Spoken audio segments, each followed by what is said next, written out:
ماں کے آغوش میں سہمی ہوئی یہ رانا ٹاؤن کی 14 سالہ لڑکی ہے جسے گزشتہ رات مبینہ اجتماعی زیادتی کا نشانہ بنایا گیا۔ اہل خانہ کے مطابق بچی کو گھر کے باہر سے اغوا کیا گیا۔ مرکزی ملزم عدنان ثناء اللہ اپنے آپ کو صوبائی وزیر رانا مشہود کا قریبی ساتھی بتاتا ہے۔ اس نے مجھے شراب پلائی ہے بوتل میں، ٹھیک ہے نا۔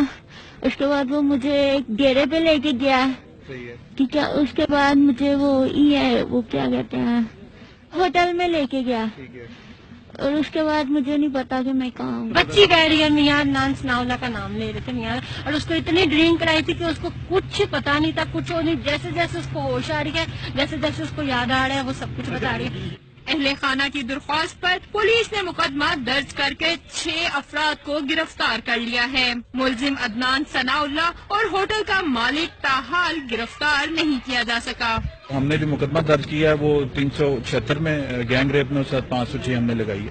انشاءاللہ بہت جلدی ہم باقی ملزمان بھی گرفتار کریں گے۔ وزیر اعلیٰ پنجاب نے معاملے کا نوٹس لیتے ہوئے CCPO لاہور سے رپورٹ طلب کر لی ہے۔ ابتدائی میڈیکل رپورٹ میں بچی کے ساتھ زیادتی ثابت ہو گئی ہے، جبکہ ذمہ داروں کا تعین کرنے کے لیے DNA ٹیسٹ بھی کرایا جائے گا۔